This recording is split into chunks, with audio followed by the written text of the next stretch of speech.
The Power of Concentration by Theron Q. Dumont, Lessons 15 and 16, read by Andrea Fiore. A man forgets because he does not concentrate his mind on his purpose, especially at the moment he conceives it. We remember only that which makes a deep impression. Hence we must first deepen our impressions by associating in our minds certain ideas that are related to them. We will say a wife gives her husband a letter to mail. He does not think about it, but automatically puts it in his pocket and forgets all about it. When the letter was given to him, had he said to himself, "I will mail this letter. The box is at the next corner, and when I pass it, I must drop this letter," it would have enabled him to recall the letter the instant he reached the mailbox. The same rule holds good in regard to more important things.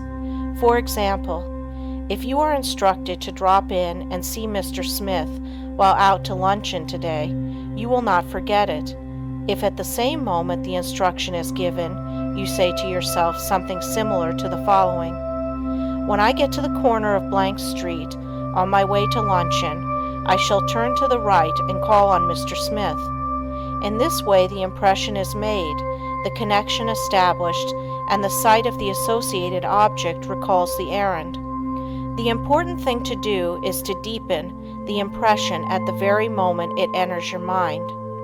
This is made possible not only by concentrating the mind upon the idea itself, but by surrounding it with all possible association of ideas, so that each one will reinforce the others.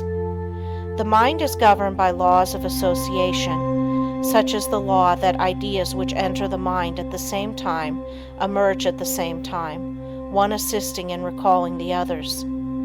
The reason why people cannot remember what they want to is that they have not concentrated their minds sufficiently on their purpose at the moment when it was formed. You can train yourself to remember in this way by the concentration of the attention on your purpose, in accordance with the laws of association. When once you form this habit, the attention is easily centered and the memory easily trained. Then your memory, instead of failing you at crucial moments, becomes a valuable asset in your everyday work. Exercise in memory concentration. Select some picture, put it on a table, and then look at it for 2 minutes.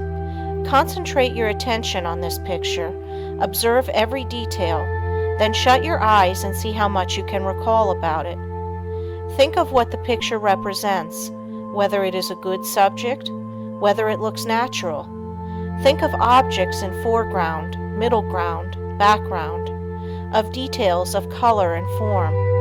Now open your eyes and hold yourself rigidly to the correction of each and every mistake. Close your eyes again and notice how much more accurate your picture is. Practice until your mental image corresponds in every particular to the original. Nature is a wonderful instructor, but there are very few who realize that when we get in touch with nature, we discover ourselves, that by listening to her voice, with that curious inner sense of ours, we learn the oneness of life and wake up to our own latent powers. Few realize that the simple act of listening and concentrating is our best interior power, for it brings us into close contact with the highest, just as our other senses bring us into touch with the coarser side of human nature. The closer we live to nature, the more developed is this sense. So-called civilization has overdeveloped our other senses at the expense of this one. Children unconsciously realize the value of concentration. For instance, when a child has a difficult problem to solve and gets to some knotty point which he finds himself mentally unable to do, though he tries his hardest, he will pause and keep quite still, leaning on his elbow, apparently listening. Then you will see, if you are watching, sudden illumination come, and he goes on happily and accomplishes his task. A child instinctively but unconsciously knows when he needs help. He must be quiet and concentrate. All great people concentrate and owe their success to it. A doctor thinks over the symptoms of his patient, waits, listens for the inspiration, though quite unconscious perhaps of doing so.